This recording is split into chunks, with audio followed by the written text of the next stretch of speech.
Hello students, आप सभी का स्वागत है जेआरएफ अड्डा चैनल पे। अभी अभी आरपीएससी के नोटिफिकेशन निकले हैं for the post of first grade teaching. So इसके अंदर पर्टिकुलरली बायोलॉजी की हम बात करेंगे, जिसमें अच्छी वैकेंसी है। 67 वैकेंसीज यहाँ पे निकाली गई हैं। सो स्टूडेंट्स, काफ़ी कॉम्पिटिटिव एग्जाम है जिसमें काफ़ी सारे स्टूडेंट्स बैठते हैं। सो आपका क्या स्ट्रैटेजी रहना चाहिए, किस तरह से आपको प्रिपरेशन करनी चाहिए, इसकी हम आज थोड़ी सी बात करने वाले हैं। तो सबसे पहली बात तो ये है कि जब आप एग्ज़ाम की प्रिपरेशन कर रहे हैं तो एक स्ट्रॉन्ग माइंड आपका होना चाहिए। क्या आप श्योर हो कि आपको ये एग्ज़ाम देना है? क्योंकि कंपटीशन इतना है, उसके बीच में से आपको निकलते हुए आगे अगर निकलना है, उस भीड़ को पीछे छोड़ना है, तो आपको बहुत स्ट्रॉन्ग डिटर्मिनेशन चाहिए। आपको 100% श्योर होना चाहिए कि मुझे यही बनना है, मुझे यही करना है। और सिर्फ सोचना ही काफ़ी नहीं होगा, आपको लगातार उसके लिए एक कंटिन्यूटी बनानी होगी, बहुत ज़्यादा मेहनत करनी होगी। अगर आप उसके लिए तैयार हैं तो आप सबसे पहले तो डिसाइड करें कि आपको एग्ज़ाम देना है। सिर्फ ये देख के कि क्योंकि मेरे सभी फ्रेंड्स या चारों तरफ सभी लोग इस एग्ज़ाम के पीछे भाग रहे हैं और इसलिए आप ये एग्ज़ाम दे रहे हो, so that doesn't solve your purpose. वहाँ पर आपका सक्सेस का जो रेट है वो उतना नहीं हो पाएगा जितना कि स्ट्रॉन्ग डिटर्मिनेशन से, आपकी हार्ड वर्क और कंटिन्यूअस हार्ड वर्क से हो पाएगा। सो इस तरह का जो एग्ज़ाम है आपका साल भर का टाइम मांगता है, जो आपको कंटिन्यूअस प्रिपरेशन करनी होगी, जिसके बाद आप इस तरह के एग्ज़ाम को क्रैक कर पाएंगे। सो सबसे पहले तो डिटरमाइन हो जाइए कि आपको ये एग्ज़ाम देना ही है। जब आप डिटरमाइन हो जाएं तो उसके बाद में आपको देखना है अपना सिलेबस।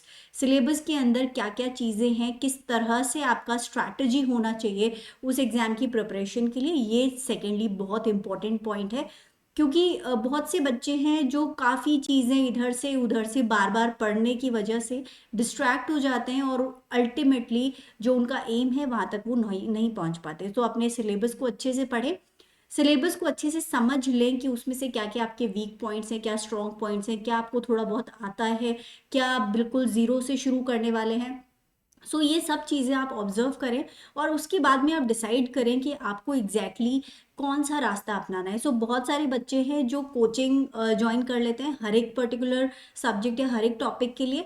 सो मैं ये सजेस्ट करूँगी कि उसकी बजाय बेटर ये है कि आप जिस जिस पर्टिकुलर सब्जेक्ट के पॉइंट्स के अंदर या जिन टॉपिक्स में, या अगर आप फर्स्ट पेपर की बात करो तो फर्स्ट पेपर में जो जो पार्ट आपका वीक है उनका पर्टिकुलर अगर कहीं आपको कोचिंग क्लासेस ऑनलाइन या ऑफलाइन मिल जाता है तो वो ज़्यादा बेटर रहता है, रादर देन कि आप पूरा पूरा जो अपना टाइम है, क्योंकि अब नोटिफिकेशन ऑलरेडी आ चुका है, तो आप मान के चलिए कि 10 से 12 महीने के टाइम के अंदर अंदर डेफिनेटली या विद इन दैट 10 महीने से पहले भी हो सकता है आपका एग्जाम डेफिनेटली कंडक्ट हो जाएगा।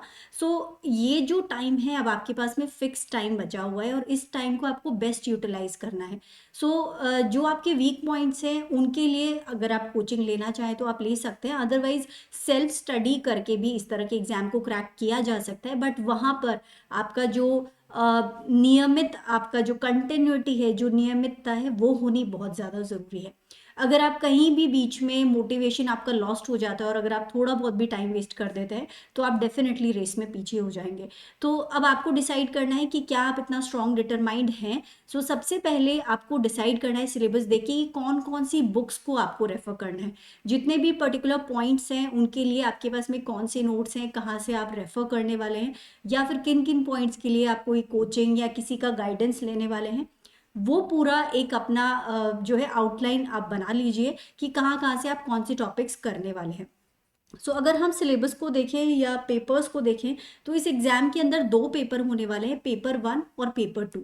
जो पेपर 1 होगा that is for general studies और इसके अंदर काफ़ी सारे जो अलग अलग टॉपिक्स हैं उनको जनरल स्टडीज़ में इंक्लूड किया गया है, जिसमें history of Rajasthan, Indian history, और जिसके अंदर इंडियन नेशनल मूवमेंट की पर्टिकुलरली बात की गई है, mental ability test, then statistics that is secondary level, mathematics secondary level, language ability test Hindi English, current affairs आएंगे, जिसके बाद में general science, Indian polity, geography of Rajasthan, then educational psychology, educational management, educational scenario of Rajasthan, right of children to free and compulsory education act 2009। सो ये सारे के सारे topics हैं जिनको आपको कवर करना है अच्छी तरह से पेपर 1 के लिए। सो पेपर 1 आपका 1.5 घंटे का पेपर होने वाला है जिसमें 75 क्वेश्चंस आने वाले हैं। अब हर एक टॉपिक के लिए या तो आप जिस किसी स्टूडेंट ने ऑलरेडी प्रिपरेशन की है उनके नोट्स को आप रेफर कर सकते हैं, या हर एक टॉपिक के लिए कौन सी बुक आपको रेफर करनी चाहिए वो आप थोड़ा सा आइडिया जिन लोगों ने ऑलरेडी प्रिपरेशन की है उनसे ले लीजिए, या मैं भी एक अलग से वीडियो बना दूंगी जिसमें जो बुक्स आपको रेफर करनी है उनके बारे में वहाँ पे हम कंप्लीटली डिस्कस कर लेंगे। सो जनरली आपका जो क्वेश्चंस आने वाले हैं वो सेकेंडरी लेवल के होंगे इस जनरल स्टडीज़ में जो टॉपिक्स हैं उनसे रिलेटेड। तो एनसीईआरटी की जो सेकेंडरी लेवल या सीनियर सेकेंडरी लेवल तक की बुक्स हैं उनमें आप पर्टिकुलरली देखेंगे तो ये मोस्टली टॉपिक्स आपको मिल जाएंगे, और वहाँ से आपको ज़रूर पहले रेफर कर लेना है और उसके बाद में थोड़े बहुत एडिशनल नोट्स आपको और ले लेने हैं। तो कोई बुक को या फिर किसी सीनियर के जो अच्छे नोट्स बने हुए हों उनको आप रेफर कर सकते हैं। इसके बाद में सबसे इम्पॉर्टेंट है, आप जब भी कोई टॉपिक प्रिपेयर कर रहे हैं तो साथ में आप देखिए कि प्रीवियस ईयर क्वेश्चंस में से उस टॉपिक में से किस तरह के क्वेश्चंस बने, क्या आप जो कंटेंट पढ़ रहे हैं उसी तरह का क्वेश्चन पूछा गया है या उससे कुछ डिफरेंट है। अगर बिल्कुल अलग ही तरह के क्वेश्चंस पूछे गए हैं इसका मतलब आपका जो मटेरियल है वो बिल्कुल सही नहीं है उस प्रिपरेशन के लिए। सो हर एक टॉपिक को आपको मैच करना है प्रीवियस ईयर क्वेश्चंस के साथ में, क्या उस लेवल के आपके नोट्स हैं या फिर नहीं।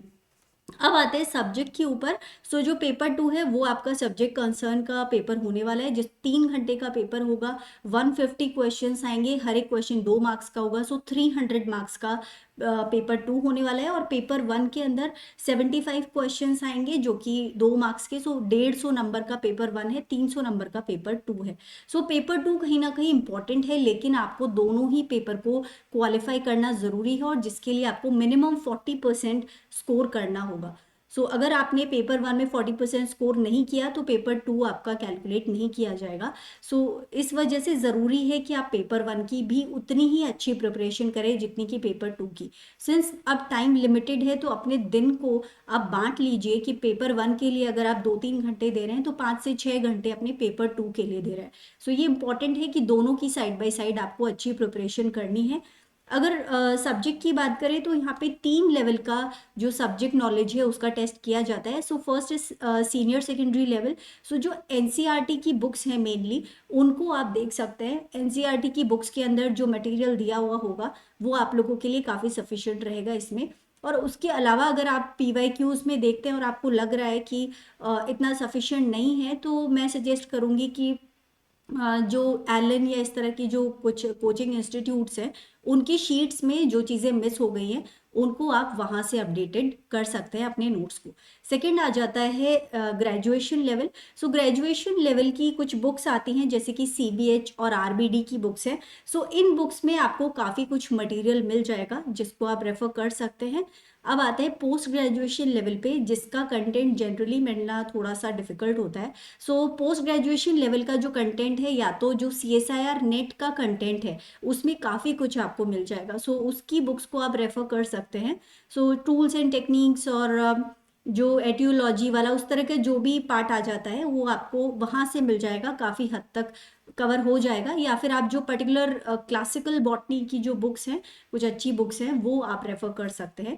सो इस तरह से आपको अपना जो सब्जेक्ट नॉलेज है उसको बहुत ही अच्छे से प्रिपेयर करना होगा, और साथ में जीके को भी जो जनरल स्टडीज़ है उसको भी अच्छे से प्रिपेयर करना होगा। सो दोनों को साइड बाय साइड लेकर के चले तभी आप सक्सेसफुली इस एग्ज़ाम को क्रैक कर पाएंगे। एंड डेफिनेटली मैं आपको कह सकती हूँ कि बहुत सारे ऐसे स्टूडेंट्स हैं जिन्होंने बिना कोचिंग के इस एग्ज़ाम को क्रैक किया है अपनी कंसिस्टेंसी और हार्ड वर्क की वजह से। और छोटी मोटी चीज़ें जो आपको नहीं समझ आती हैं उनके लिए या तो आप ऑनलाइन वीडियोस देख सकते हैं, आपको मिल जाएंगे काफ़ी हद तक, या जिन्होंने ऑलरेडी क्वालिफाई किया हुआ है और आपके कोई नोन लोग हैं उनसे आप पूछ सकते हैं, या किसी कोचिंग को भी आप अप्रोच कर सकते हैं उन पर्टिकुलर टॉपिक्स के लिए। जैसे बायो वाले स्टूडेंट जनरली मैथ्स में थोड़े वीक होते हैं तो वो जो पार्ट है वो उसके लिए आप कोई ऑनलाइन कोचिंग या फिर ऑफलाइन कोचिंग में जा सकते हैं। या अगर आपकी इंग्लिश में थोड़ा बहुत प्रॉब्लम है तो उसके लिए आप देख सकते हो स्टैटिस्टिक्स के लिए। सो ये कुछ चीज़ें हैं जो रीजनिंग वगैरह हो जाता है, सो वो आप कहीं ना कहीं रेफर कर सकते हो। उसके अलावा ज़्यादातर चीज़ें आपको बुक्स में मिल जाएंगी और बहुत अच्छा कंटेंट आपको मिल जाएगा जिससे आप अपनी प्रिपरेशन को कंप्लीट कर सकते हैं।